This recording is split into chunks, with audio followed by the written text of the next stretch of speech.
မင်္ဂလာပါရှင်ကျမက Hinge Diary Page မှာမေးဖြစ်ပါတယ်ရှင်ကျမဒီနေ့မျှဝေပေးချင်တာကတော့ခရမ်းသီးနဲ့အချိုးနှစ်လေးဖြစ်ပါတယ်ရှင်ကဲကြည့်လိုက်ကြရအောင်နော်မေကတော့အရင်ဆုံးခရမ်းသီးလေးတွေကိုစားထဲမှာထည့်ပြီးတော့ရေစိမ်ထားပါတယ်ရှင်15မိနစ်လောက်ရေစိမ်ပြီးသွားတဲ့အချိန်မှာခရမ်းသီးလေးကိုအရှိလိုက်လေး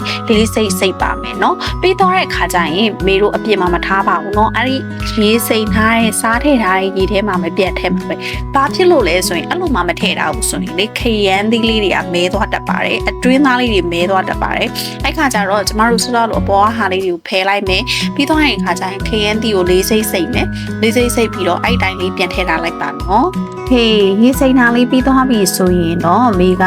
ခရမ်းသီးနှစ်ထဲကိုထည့်ဖို့ပေါ့နော်ကျမတို့အစာပလာလေးတွေပြင်ဆင်ပါမယ်ဘာတွေလဲဆိုရင်ချစ်တော်အဖြူအနီ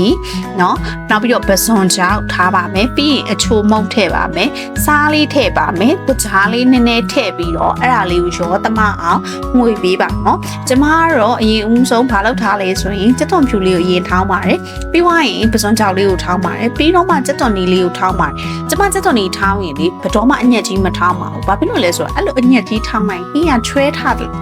ပြီးတော့ထသွားတတ်လို့ပါဒီတိုင်းလေးစက်တော်ပပလေးပြီးထည့်တယ်ဆိုရင်တော့မှစက်တော်ဆိုတဲ့အနေထားစက်တဲ့အနေထားပါအရင်ချွဲသွားရင်ဟင်းရစားလို့မကောင်းပါဘူးရှင်ရေစိမ်ထားတဲ့ခရမ်းသီးလေးတွေကိုဆယ်ပြီးတော့ရေလေးနည်းနည်းလေးညှစ်လိုက်ပါပြီးတော့အဲ့ခရမ်းသီးလေးတွေချားတဲ့ကိုစောကနှက်ထားဖို့ထည့်မခဲစက်တော်အနီးအဖြူထောင်းထားတာလေးကိုရောပြီးတော့ထည့်ပေးပါနော်စိတ်ရှည်လက်ရှည်လေးနဲ့ထည့်ပေးပါထပ်ပြီးတော့အချိုးမုံတွေစားရထည့်စရာမလိုပါဘူးဒီအထဲကဒီထောင်းထားတဲ့နေမှာပဲကျမတို့ကအချိုးမုံတွေစားရတခါလေးရောပြီးနေထားတာဖြစ်တဲ့အတွက်ကြောင့်တေးချာလေးတက်ရက်လေးနဲ့စုပ်နေပေးပါကျမဒီမှာပြောချင်တာလေးတခုရှိပါတယ်ဘာဖြစ်လို့လဲဆိုရင်ကျမကဒီနေ့ခရမ်းသီးနဲ့အချိုချက်လေးချက်ပြတာပါရှင်အကယ်၍များတချို့တွေကငရုတ်သီးလေးနဲ့ချက်ချင်နေဆိုရင်ငရုတ်သီးလေးပါထည့်ပြီးတော့ထောင်းလို့ရပါတယ်เนาะဆောပြောတဲ့ငရုတ်စုံထဲကိုစက်တော်အဖြူအနီလေးထောင်းပြီးသွားတဲ့အခါကျငရုတ်သီးမုံလေးထပ်ထည့်ပြီးတော့ထောင်းလို့ရပါတယ်အဲ့လိုမျိုးလဲနှက်စားလို့ရပါတယ်ရှင်အိမ်မှာကလေးငယ်လေးတွေရှိရဲ့အတွက်ကြောင့်ကျမကတော့အချိုချက်လေးချက်ထားပါတယ်ရှင်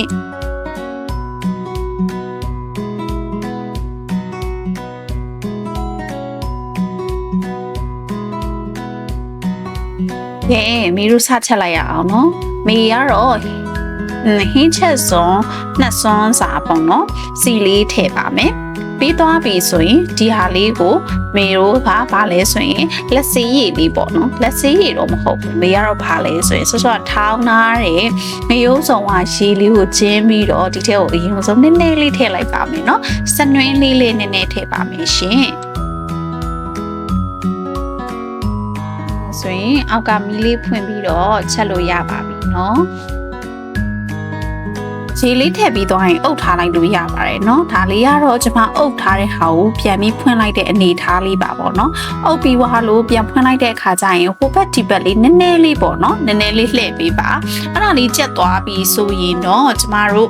အရန်ကိုအရာသာရှိတဲ့ရိုးရှင်းလော်ကူနဲ့ခရမ်းသီးနှစ်လေးတစ်ခွက်ရပါပြီရှင်မေမျှဝေပေးတာကိုအားလုံးကျေနပ်ကြမယ်လို့ထင်ပါတယ်အားလုံးကိုကျေးဇူးတင်ပါတယ်ရှင်